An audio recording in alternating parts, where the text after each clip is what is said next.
Yo, what is good, VeVe fam? Welcome back to the channel. Let me just minimize this.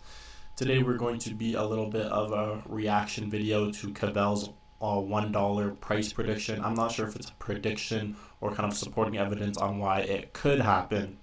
But without further ado, we're going to dive into the video. I already skipped the intro and I have not seen the video yet, so let's watch it together. Let's break down the points, maybe agree with him in some areas, play devil's advocate in the other areas, and yeah, without further ado, let's just start it and see what Cavell is talking about, and let's go. Yo, we're going to be talking about a $1 OMI token actually being possible in 2022. If you've seen some of my videos on my $10 price prediction and stuff like that, you probably have heard me talk about the Dogecoin effect. That could be a big factor in this. So we're just thinking on some of the things that we've seen here recently. The latest comic drop, I think it was it Amazing Spider-Man 252, if I'm correct. It was 1,000 editions of that comic. So now we're looking at something that we've never seen before, I don't believe, like a $2,000 floor common, a $2,000 floor common. So the reason that this is interesting to me is because we see, touch upon that common that dropped, those prices were very inflated, in my opinion, and also a lot of other people's opinions. From the people I've talked to, at least, it was botted like crazy.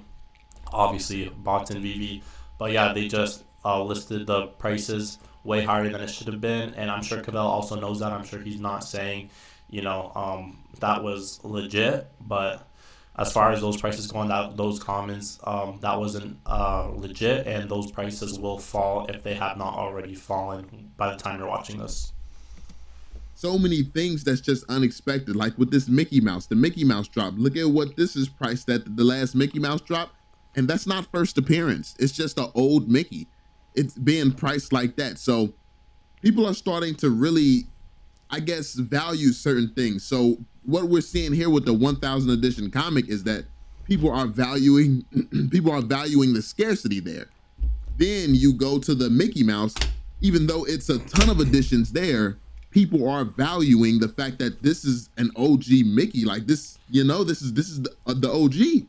So people are valuing that. So what I'm noticing on VeVe is people are truly starting to just value so many different things, and everything is performing well, but for different reasons.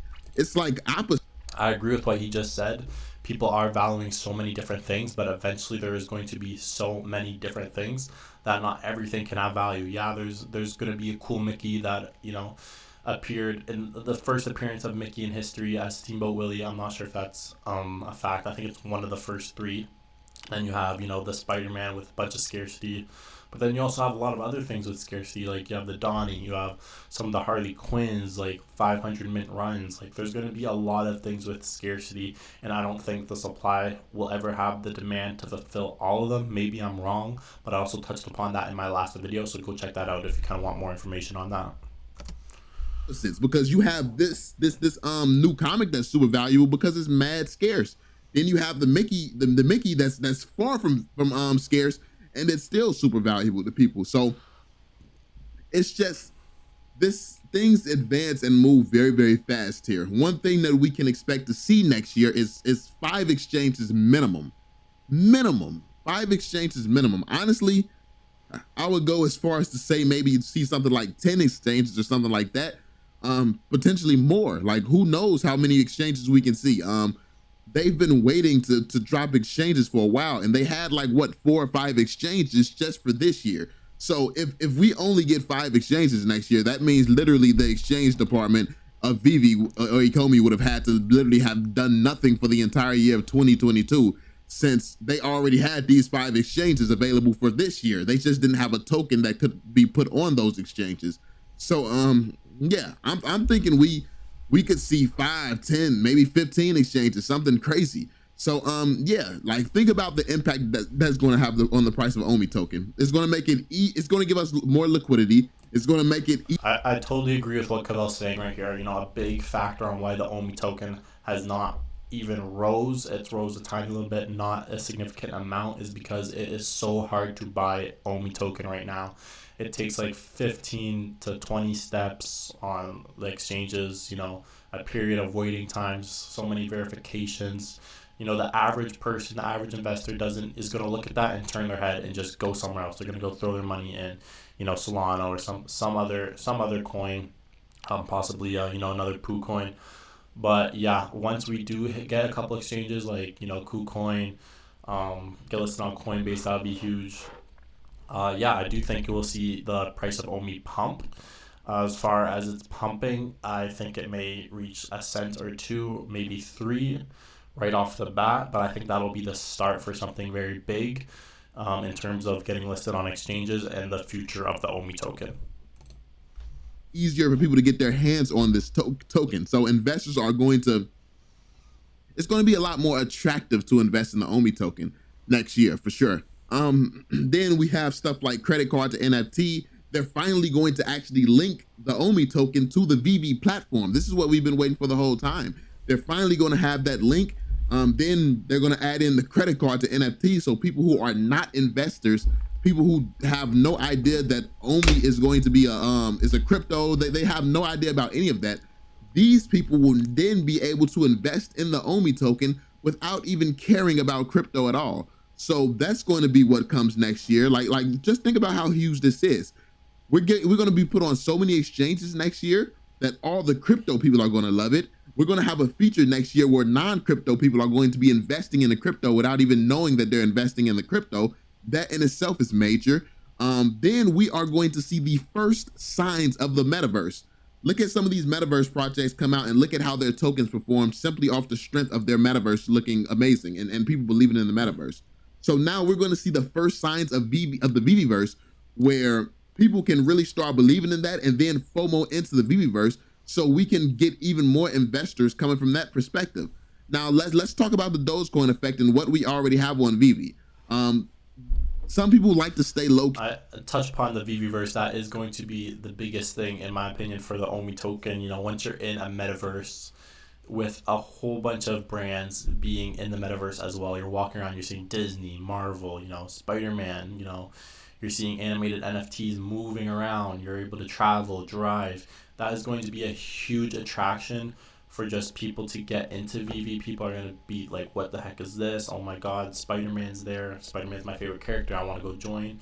So yeah, I think the VeVeverse will be a huge catalyst in just mass adoption in terms of VeVe, but also getting more people introduced to the OMI token as well. And obviously, that's already said to come out in 2022, whether that's in the end of the first half, like they said. I think that's what David said. I think we can expect the VeVeverse next year, and I think that will play a huge role. In the VeVe community, people don't like to just come out and say that, oh, hey, we're invested in this and stuff like that. Obviously, because they don't want all their fans jumping in prematurely and things like that. So people are more calculated. As you all know, I have bigger YouTube channels myself. I have friends with bigger channels. Listen, one thing that people don't know is I have YouTubers who have millions of subscribers, YouTubers who have come to this community from me, who just stay low key. They stay low key and they wait. They're waiting for like metaverses or stuff like that people would actually care about from our audience. That's the biggest reason that I have not promoted VeVe to my other audience. It's like they're not going to care about anything on VeVe. Yes, these brands are big, but it's not big enough for them to care. They want a gaming. They want a gaming experience. They want to have fun. They want to do something. And outside of the augmented reality, yeah, that's kind of cool, but it's going to get boring fast to a gamer. So yeah, we have actors and stuff like that on VeVe. They like to stay low key. We have people like Logan Paul, who's a known investor in the community. We have Andre Jick, who's an investor. We have, yeah, like I said, my friends. I have my friends and stuff like that. And also the latest famous football player who has like 20 million followers total, who has just been seen posting on VeVe, posting his Captain America. And by the way, stuff like that is what moves the prices of NFTs. That's valuable in itself. So I'm saying all this to say, it's not unlikely that in 2022 we can see that Dogecoin effect where we get this huge Elon's type pump. Because the thing is, we don't need Elon Musk to get a pump like that.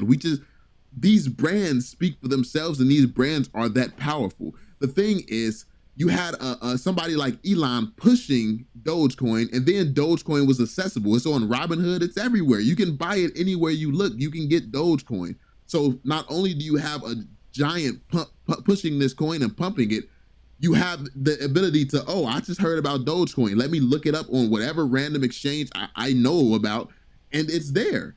We don't have that luxury on VeVe. When you hear about the OMI token, it's like, oh, the OMI token is linked to what? That sounds insane. Let me look it up. You can't find it anywhere. You have to literally be doing a lot of hard work and digging to figure out how to buy the OMI token. So that's something that just the majority of people will never do. It's that simple. So yeah, and to piggyback off what Cavell just said, he's right. A lot of people in the VeVe app don't even know about OMI token yet. They're familiar with VeVe. Obviously, VeVe has the collectibles and stuff, but they don't even know what the token is behind it. That's going to become a utility token within the app. And maybe they won't know until, you actually see OMI present in the app. And then that's when people will be like, oh, this is powered by that, and then actually take initiative to go, search it up, do a little bit of research on it, and then eventually become invested on it. And that in itself could bring in a lot of new investors to the OMI token and a lot of new money. I think the pieces are being put in place to allow for the Dogecoin effect to happen next year. These are the pieces and the steps that's being put in place. Once we're over on Ethereum, well, I think we're on Ethereum. Once the token is over there on Ethereum, where we do the swap and all that stuff, and it's like, it's time, we're going to be seeing, I think we have a chance of seeing the Dogecoin effect, which could lead us to a $1 OMI next year. And then also don't sleep on the fact that more burns are going to be coming from a lot of the features that they're going to be adding next year as well. So more token burns, more everything. Everything is just going to be kicked into another gear and taken to another level for 2022. So I think that is very, very important for you to keep in mind the fact that what happened with Dogecoin, it's not unrealistic that we could see that happen again with VeVe. It's not unrealistic that we can see that happen again, because the fact of the matter is, Elon Musk himself could find something on VeVe that he finds enjoyable. That's the thing. VeVe caters to everyone on the planet. That's something that most projects just does not do. It does not matter. Like you can't name a project that does that, like outside of VeVe really. Like you can talk about how other projects are successful. Other projects have their own things that appeal to certain people and stuff like that. But VeVe genuinely appeals to every person on the planet. There's some brand that they have that someone would want something from. There's something for everyone, literally. And then it's so easy to use. It's so easy for people to jump into. You don't have to have a knowledge of crypto. It's not overly complicated. You download an app, you load some money to it, and you buy it. And then with the MTL, you're going to be able to cash out as well. So now there's going to be even more trust. There's going to be that instant trust, because you're not just telling people, yo, download this app, but you can't get your money out. Like now they're getting rid of all the buts and just only having the great, the great thing that is VeVe, like this great app, this great opportunity. They're getting rid of all the questionable things. Like, is it a real NFT? What about? He's right. There are a lot of things that people actually question within the app and may seem to question the team on doing these things. Like, for example, I had a friend, I was explaining VeVe to him. He was like, well, who determines that one gem is 1 USD equal to 1 USD? I was like, that's just the in-game currency they use, like a bunch of other games. You know what I mean?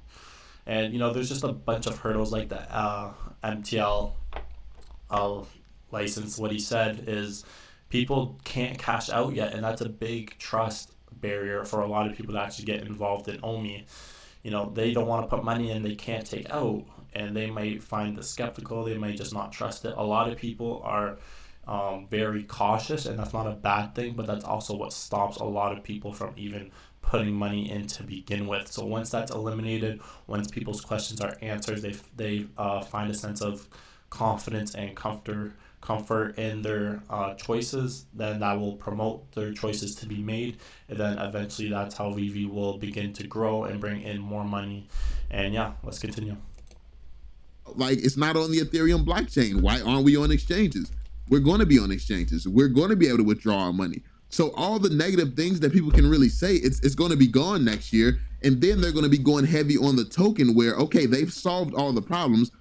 Now there's no reason not to invest in this project. This looks promising. It has all this IP. They've solved all these problems that they said they would solve. And once they solve all these problems that they said they would solve, they kept their word. It's like the people who are on the edge right now, not sure if they can trust VeVe because they weren't here from the beginning. They have not seen the progress. So I get it from my perspective. I've been here for a while. I'm an OG. I've saw VeVe where they were struggling to handle 50 to 60,000 people. I saw that, how terrible that experience was. And now they have 2 million people, 2 million downloads, and the experience is way better. Even when the app broke. That's a fact. I've been in VeVe since March, and there were a lot of hard times on the drops, things wrong with the app, the marketplace, the app crashing. VeVe has came a very long way in a short amount of time in the amount of growth they've had, and that in itself is very hard to do as a business to scale when you are exceeding that amount of people you are bringing into your service or product, whatever it may be, and VeVe has done more than an excellent job doing that, delivering it, and which has satisfied the community in a whole. Down like a month or so ago, it was way better than when it was for them trying to handle 60,000 people. So we have seen all this progress if we're OGs, and then once they, excuse me, once they get over all this, all these other hurdles and all this stuff that they've been working on, spending this year working on. Now this new wave of people who came in, who's not necessarily an OG, but you kind of OG as well. Like you're a newer OG. You feel me? Like once this new wave of people see them get like lock down all these problems and solve all these problems, then you have that new layer of support, that new layer of trust, where these people now have the same type of faith that we have, like the real OGs. So it's just VeVe at every turn is taking the time to build more trust and build a stronger foundation and build people like me and more people. Like we have a newer wave of YouTubers coming in as well. People who are trusting this project enough to now want to jump in and go all in on this project, creating content. Like that's massive. So this is why I believe that we can see the Dogecoin effect, where we can see the OMI token go viral next year. It has all the pieces in place to go viral. It's only getting bigger. You have so many celebrities and superstars at any point in time, they can start posting this to their social media. I mean, we've just seen a famous soccer player or one of the most famous soccer from one of the most famous soccer teams in the world. He's just literally posted his Captain America.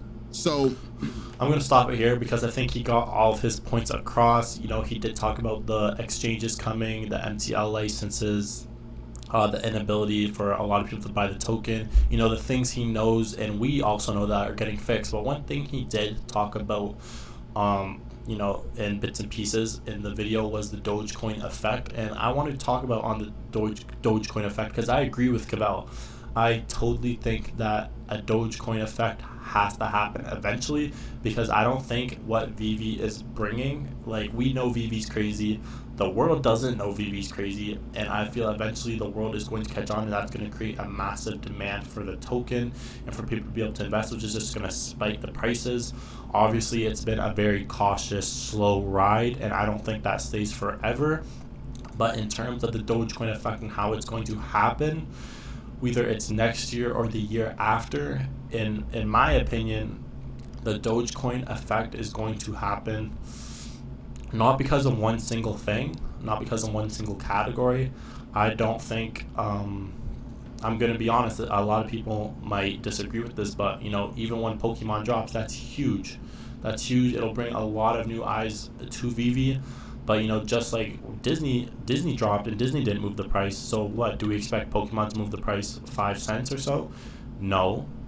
But for Pokemon to take a part in the Dogecoin effect Cavell Anderson is talking about, I feel like that mixed with other things, other categories, like what if we have Pokemon and then 2022 we bring on the NFL, we have Tom Brady, like Cavell saying, we have all these massive athletes promoting, like the famous soccer player he mentioned. These things are catalysts and are going to snowball the OMI token into what we want it to be and what we know it can become. Because right now, we basically have, a small niche of people who know what VeVe is, know what it has to offer, but then we also have the rest of the world who's trying to transition and wrap their head around NFTs and what that is to them. So I think we will see the Dogecoin effect happen when these promotions from other people and brands come, but it has to come at the right time that mixes in with the time frame the rest of the population is ready to start converting into accepting NFTs for what they are. And that doesn't all come at once, but slowly more and more people will come over to this side. And we just have to find that sweet spot in the population where we've reached the peak of the population where the most people are coming into the NFT space. And then you have things like Elon Musk grabs the Todd McFarlane Batman because he knows it's the first. Tom Brady catches a Spider-Man. Sidney Crosby. All these athletes, celebrities. Imagine you hear Kanye gets a Donnie or something like that. While all these new people are heading into the app, the token's easy to buy. We're on exchanges. That is bound to happen. It has to happen. There's no way. We have everything on VeVe. We have everything people are familiar with and want. And to go back to Cavell Anderson's video, whether that's next year or 2023, I think it's the spike, the huge Dogecoin effect is bound to happen. Whether it reaches $1, I'm not sure, but I think eventually we will see the price blow up because we already know for what VeVe is and what it's going to be. The token has been on sale for so long. The token has been on sale for so long. I'm surprised people can still rack up good bags of OMI. It's honestly a gift. It is a gift, so take advantage of it. And yeah, Cavell Anderson, you are right. Dogecoin effect will happen, and I'm totally on board with the point you are saying. And for the rest of the VeVe fam, we just have to sit here and watch it take place. Don't rush it. Enjoy the ride. Stack OMI while you can. If you guys want to see a video on how to buy the OMI token, I would love to make one because I think that's the most valuable crypto you could be holding for the next 5 years. So yeah, let's wrap it up here. I hope you guys enjoyed the video, and if you guys want me to react and kind of touch on other content creators in the VeVe space and see what they have to say and kind of piggyback off their videos, just let me know. Join the Discord down below. It is slowly growing, and follow the Instagram. I'm going to be posting a raffle tomorrow. And yeah, I'll see you guys in the next video and hope you guys have a lovely day.